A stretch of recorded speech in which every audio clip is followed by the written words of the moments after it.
দূরত্ব কখনো সম্পর্ক ভাঙে না, ভাঙে নীরবতা। যখন দুইজন মানুষ একই ঘরে থেকেও একই কথাটা বলতে পারে না, সেখানেই ভালোবাসা ধীরে ধীরে মরে যায়। আর পরে বুঝতে গেলে যাকে ধরে রাখা যেত সেই মানুষটাই হাতছাড়া হয়ে যায়। আছো প্রিয়া? হ্যাঁ আছি, বলো কি হয়েছে? কয়েকদিন ধরে দেখছি তুমি আগের মতো কথা বলো না, মেসেজ দিলে উত্তর নেই, ফোন করলে ধরো না, ধরলেও 2 মিনিট পর কোনো অজুহাতে রেখে দাও। কি হয়েছে? আমার থেকে দূরে সরে যাচ্ছ? তেমন কিছু না বাবু। এটা তেমন কিছু না নয়, আমি বুঝি তুমি ইচ্ছে করেই এড়িয়ে যাচ্ছ। তুমি কিন্তু বাড়িয়ে বলছো। আমি বাড়িয়ে বলছি? আমি ব্যস্ত, এইটুকু বলার সময়ও ছিল না তোমার? বাড়িতে একটু সমস্যা ছিল। 5 দিন ধরে সমস্যা, তাও একটা লাইন, আমি আছি চিন্তা করো না, এইটুকু। সরি, পারিনি। সরি দিয়ে সব ঠিক হয় না প্রিয়া। আমাকে কি আর ভালো লাগে না তোমার? ভালোই লাগে। তাহলে কেন এভাবে এড়িয়ে যাচ্ছ? জানি তুমি কিছু লোকাচ্ছ, মিথ্যা বলছি না আমি। কিন্তু সত্যিও বলছো না, তোমার চোখের ভাষা বদলে গেছে। তুমি যা ভাবছো তেমন কিচ্ছু না। তাহলে তুমি বলো আমি কি ভুল করেছি? এই কথা শুনে প্রিয়া কিছু বলল না, চুপচাপ থাকলো। তখন বাবু আবার বলল, তুমি অসুস্থ তাই না? ব্রেন টিউমারের কথা লুকিয়ে রেখেছো আমার কাছ থেকে। কে বলেছে তোমাকে? মীরা, তোমার নিজের বোন। যেহেতু সব জেনে গেছো, এখন রাখছি। কথা বলা আমার পক্ষে সম্ভব না। কোথাও যাবে না, একটা চড় দেব, দাঁতগুলো কেঁপে যাবে। এত বড় কথা তুমি লোকালে কেন? প্রিয়া ভয় পায় এই কথা শুনে বাবু ভেঙে পড়বে, তাই সে লুকিয়েছিল। তারপর প্রিয়া বলল, কারণ আমি চাইনি তুমি কষ্ট পাও, চাইনি রাতের পর রাত তোমাকে ভেঙে পড়তে দেখতে। আর তুমি দূরে গেলে? আমি তো ভাঙিনি। তুমি দূরে গেলে তো আমার বুকটা ছিঁড়ে যাচ্ছিল। আমি চেয়েছিলাম তুমি অভ্যস্ত হয়ে যাও, একদিন আমাকে ভুলে যাবে। আমি মানুষ নাকি যন্ত্র? তুমি চলে গেলে আমি ভুলে যাব?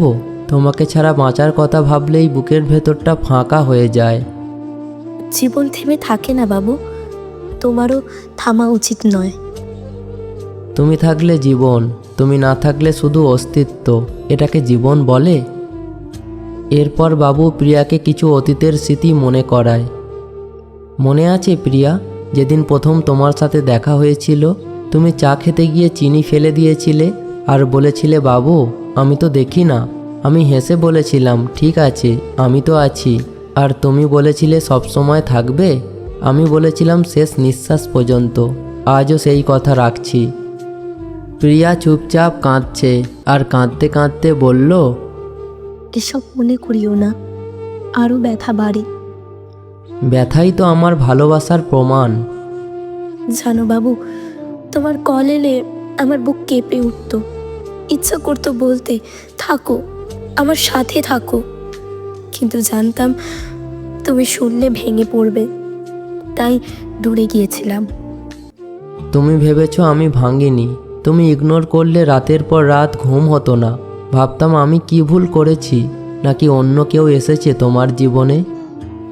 কেউ আসেনি, আমি শুধু ভয় পেয়েছি একদিন তুমি আমাকে হাসপাতালে দেখবে এবং তোমার চোখের সামনে আমি দুর্বল হয়ে যাব। সেই দৃশ্যটা তোমার প্রাপ্য নয়। আর আমাকে দূরে রাখা, এটা কি আমার প্রাপ্য ছিল? প্রিয়া নীরবে অঝরে কাঁদতে থাকলো। তখন বাবু আবার বলল, একটা কথা মনে রাখো প্রিয়া, তুমি যদি কখনো হারিয়ে যাও, আমি তোমাকে ছাড়া 1 সেকেন্ডও বাঁচব না। বাবু, এটা কি বলছো তুমি? এটা হুমকি নয়, এটা প্রতিজ্ঞা। তুমি চলে গেলে আমার পৃথিবীও শেষ। আমি চাই না তুমি নিজেকে কষ্ট দাও। আমার একটাই কষ্ট, তুমি না থাকা। বাকি সব কষ্ট আমার কাছে কষ্টই না। এরকম বলো না প্লিজ বাবু। একটা প্রশ্ন করব? হ্যাঁ বলো।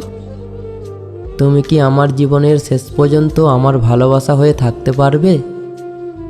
আমার ইচ্ছে ছিল, কিন্তু সময় আমাকে ছাড়ছে না। আমি চাই না তুমি সারা জীবন আমাকে নিয়ে কাঁদো। তোমার সাথে থাকা মানেই জীবন, তোমাকে ছাড়া সবই ফাঁকা।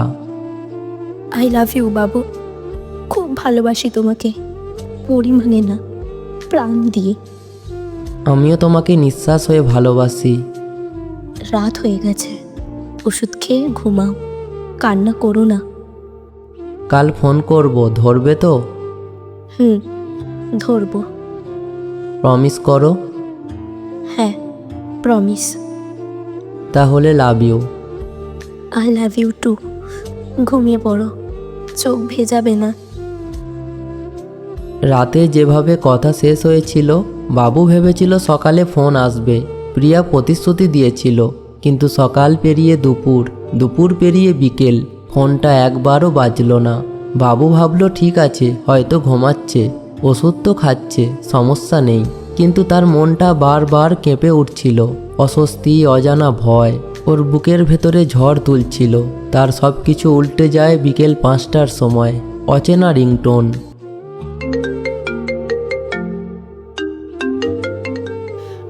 হ্যালো বাবুদা। হ্যাঁ মীরা, প্রিয়া কোথায়? ফোন ধরছে না কেন? আমরা হাসপাতালে। হাসপাতালে? কি হয়েছে? আজ সকাল থেকে ওর মাথা ব্যথা হচ্ছিল, হঠাৎ করেই বেহুশ হয়ে গেছে। এটা শুনে বাবুর হাত থেকে ফোনটা প্রায় পড়ে যাচ্ছিল। সে নিজেকে সামলে বলল, কোন হাসপাতাল? আমি আসছি এখনই। বাবু দৌড়ে পৌঁছালো। শ্বাস নিতে পারছিল না, শুধু একটাই ভয়, প্রিয়া ঠিক আছে তো? মীরা ছুটে এসে জড়িয়ে ধরে বলল, দাদা, ডাক্তার এখন ভেতরে আছে। ওর প্রেশার হঠাৎ বেশ নিচে নেমে গেছে। আমাকে ওর কাছে যেতে দাও প্লিজ। এখন পারবে না, ডাক্তাররা বলেছে অবস্থা খুবই খারাপ। বাবু ঠাঁয়ে দাঁড়িয়ে রইল করিডরে। 10 মিনিট, 15 মিনিট। তার মনে হচ্ছিল এ যেন এক একটা বছর। তারপর ডাক্তার বের হয়ে এসে বলল, রোগীর গার্জেনকে? বাবু বলল, আমি, বলুন। তখন ডাক্তার বলল, আমরা চেষ্টা করছি, কিন্তু ব্রেন প্রেশার ক্রমশ বেড়েছে। পরবর্তী 12 ঘন্টা খুবই ক্রিটিক্যাল। বাবুর পা যেন কাঁপতে লাগলো। বাবু ডাক্তারকে বলল, প্লিজ ডাক্তারবাবু, ওকে বাঁচান, আমি ওকে ছাড়া বাঁচব না। ডাক্তার কথা কেটে বললেন, ইমোশন নয়, তার মনোবলই এখন তার ওষুধ। ওর সামনে কোনো উত্তেজনা দেখাবেন না। আইসিইউর কাঁচের ওপাশে প্রিয়ার নিঃশ্বাস। বাবু কাঁচের দরজার সামনে দাঁড়িয়ে।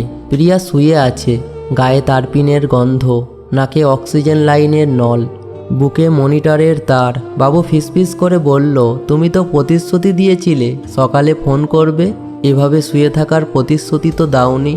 তার চোখ ভিজে যাচ্ছিল, কিন্তু ডাক্তারদের কথা মনে পড়ে চোখের জল গিলে ফেলেছে। তারপর হঠাৎ এক মুহূর্ত, প্রিয়া নড়ে ওঠে। বাবু দেখল ধীরে ধীরে প্রিয়ার আঙুল নড়ছে। তার বুকের মধ্যেই যেন আলো জ্বলে উঠল। নার্স এগিয়ে এসে বলল, রোগীর চেতনা ফিরে আসছে, আপনার নাম বলুন, শুনলে রেসপন্স করবে। বাবু কানের কাছে মুখ লাগিয়ে বলল, প্রিয়া, আমি আছি, শুনতে পাচ্ছ? ফিরে এসো প্লিজ। প্রিয়া চোখ দুটো অল্প খুলল। চোখ দুটোর দিকে তাকিয়ে মনে হলো সে যেন হাজার সাগরের গভীর তারা ডেকে ফিরছে। ধীরে ধীরে ঠোঁট নড়ল আর বলল, বাবু, কেঁদো না। বাবু হাত দিয়ে মুখ ঢাকল। জলে ভিজে যাওয়ার শব্দও যেন পুরো করিডরে ছড়িয়ে পড়ল। তখন নার্স বলল, আপনি ভেতরে যেতে পারেন, কিন্তু মাত্র 2 মিনিট।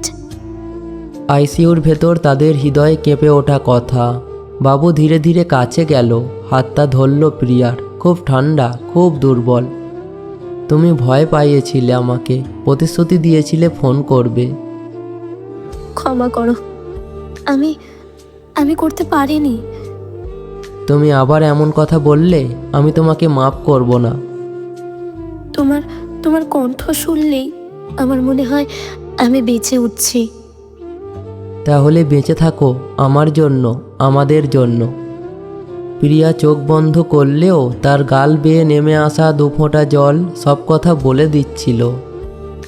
বাবু, আমি যদি না থাকি চুপ, একদম চুপ। এটা আর কখনো বলবে না। শুনবে না? তাহলে বলি, তোমাকে ছাড়া আমি বাঁচতে চাইনি, কিন্তু তোমাকে কাঁদতে দেখতেও চাইনি, তাই দূরে গিয়েছিলাম। কিন্তু সত্যি, তোমাকে ছাড়া আমার মনও দূরে থাকতে পারেনি। আমি সব জানি। এবার তুমি আমাকে ছাড়বে না। তুমি যদি লড়াই করো, আমি পুরো পৃথিবীর সাথে লড়াই করব। এটা শুনেই প্রিয়া হাসলো, দুর্বল কিন্তু ভালোবাসায় ভরা। তার দুর্বল গলায় বলল, আমি চেষ্টা করব, শুধু তুমি পাশে থেকো। যতদিন তুমি নিঃশ্বাস নেবে ততদিন আমি তোমার হাত ধরে থাকব। আর তুমি যদি একদিন নিঃশ্বাস হারিয়ে যাও, চুপ, এটা আর বলবে না। আমি আছি, তুমি শুধু চোখ দুটো খোলা রেখো। আই লাভ ইউ বাবু। এই কথাটা হয়তো শেষবার বলছি না, বরং শুরুটা হতে পারে। এইটা বলার পরই হঠাৎ মনিটরের বিট শব্দ দ্রুত হয়ে যায়। নার্সরা ছুটে আসে, ডাক্তার দৌড়ে আসে আর বলে, রোগীর ব্রেন প্রেশার আবারও বাড়ছে, সবাই বাইরে যান প্লিজ। বাবুর হাত ছেড়ে দেওয়া লাগলো। সে ফুঁপিয়ে কেঁদে বলল, আমি এখানে আছি প্রিয়া, ফিরে এসো প্লিজ। দরজা বন্ধ হয়ে যায়। ক্যামেরা ধীরে ধীরে জুম আউট। মনিটরের তীক্ষ্ণ অ্যালার্ম বাজতে থাকে। পর্দায় কালো অক্ষরে, সত্যিকারের ভালোবাসার লড়াই শেষ হয় না। দ্বিতীয় পর্ব শীঘ্রই আসছে, তাই সবাই সাবস্ক্রাইব করে রেখো। দেখা হচ্ছে দ্বিতীয় পর্বতে।